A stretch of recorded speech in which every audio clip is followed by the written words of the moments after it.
बिस्मिल्लाहिर्रहमानिर्रहीम। अस्सलाम वालेकुम नाज़रीन, सबसे पहले तो मैं आपको अपने इस चैनल जिसका नाम है बेसिक पाकिस्तानी इलाज इन उर्दू इसमें खुशामदीद कहता हूँ और उम्मीद करता हूँ कि आप सब अल्लाह ताला के फजल और करम से खैर वाफियत से होंगे और अल्लाह ताला से दुआ करता हूँ वो आपके लिए हर काम में, नेक काम में आसानियाँ पैदा करे, आमीन।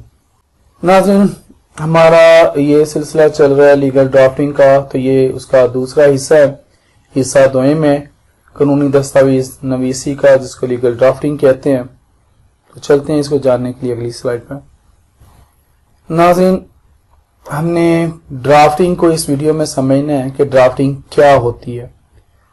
तो जिसको कानूनी दस्तावेज नवीसी कहते हैं, ये क्या होती है, क्या इसका जिक्र कानून में मौजूद है? नाज़रीन, कानूनी दस्तावेज नवीसी जिसे इंग्लिश में लीगल ड्राफ्टिंग कहा जाता है, ये कानूनी तहरीर होती है जिसके जरिए अपना मकसद आप लोग अपना मकसद मुकम्मल तौर पर बयान कर सकते हैं। आपने दावा दायर करना है तो उसमें जवाब दावा, दरखास्त, जमानत वगैरह, बयाननामा वगैरह वगैरह ये चीजें। नाज़रीन, कानून में इसका कोई जिक्र नहीं है। आप लीगल डिक्शनरीज जितनी भी देख लेंगे वहां पर आपको ड्राफ्टिंग का, लीगल ड्राफ्टिंग का वर्ड नजर नहीं आएगा।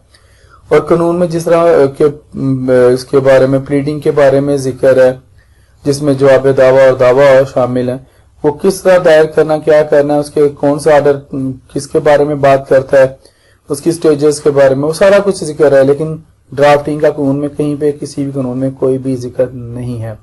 नामा उसकी एक मिसाल दें कि फर्ज करें कि इस तरह है कि किरायानामा आपने ड्राफ्ट करना है कि मालिक या किरायादार का मुकम्मल पता लिखा जाए या आपकी दस्तावेज नवीसी ऐसी हो कि साइल का नाम पहले आए और मुदई का नाम बाद में आए। अमूमन ऐसा हो रहा है, लेकिन कानून में ये नहीं कि आपने यही कुछ लिखना है, ये कुछ करना है। नाज़रीन, यहाँ पर मेरे ज़हन में एक बात आई थी, मैं आपको यहाँ पर बताता चलूं। ड्राफ्टिंग जो होती है ये अदालत से बाहर की जाती है, जबकि प्लीडिंग जो होती है वो अदालत के अंदर होती है। प्लीडिंग की आपको मिसालों का पता है, जैसे दावा, जवाब दावा, दरखास्त, जमानत, बयाननामा वगैरह, ये अदालत में चली जाती हैं तो अदालत में इन पर कार्रवाई होती है। और जो हमारी ड्राफ्टिंग होती है वो हम लोग अपने चैम्बर में या अपने डेरे में बैठ के बना रहे होते हैं। अब एक सवाल और मैंने यहाँ पर बनाया हुआ है कि कानूनी दस्तावेज नवीसी लीगल ड्राफ्टिंग कैसी होनी चाहिए। नाज़रीन, इसकी जरूरत यहाँ पर मैं बताऊँ इसकी जरूरत क्यों पेश आती है। आपको पता चली क्या होगा कि जब मामला ऐसे हो जाते हैं फिर ये खतो किताबत जिस तरह दफ्तरों में की जाती है, तो इसी तरह अपना इंसाफ लेने के लिए अदालत को लिखकर कुछ देना पड़ता है। अब कानूनी दस्तावेज नवीसी लीगल ड्राफ्टिंग कैसी होनी चाहिए ये मैं आपको बता दूं। नाज़रीन, दस्तावेज नवीसी ऐसी होनी चाहिए कि इसमें आपका जो मुद्दा है, जो मकसद है, वो मुकम्मल बयान हो जाए। ईच एंड एवरीथिंग जो है वो आपने बयान करनी है।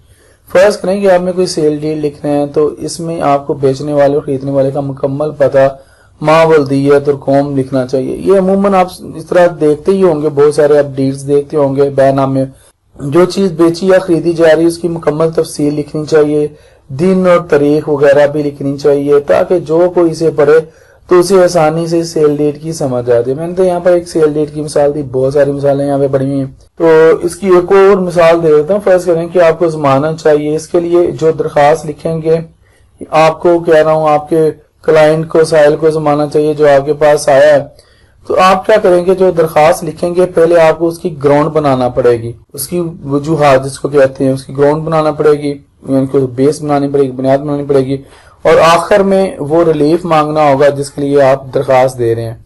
जमानत की दरखास्त है तो फिर आपने जमानत ही लेनी है, तो जमानत क्यों चाहिए, वो वजूहात, वो ग्राउंड्स आपको फिर बता देनी है।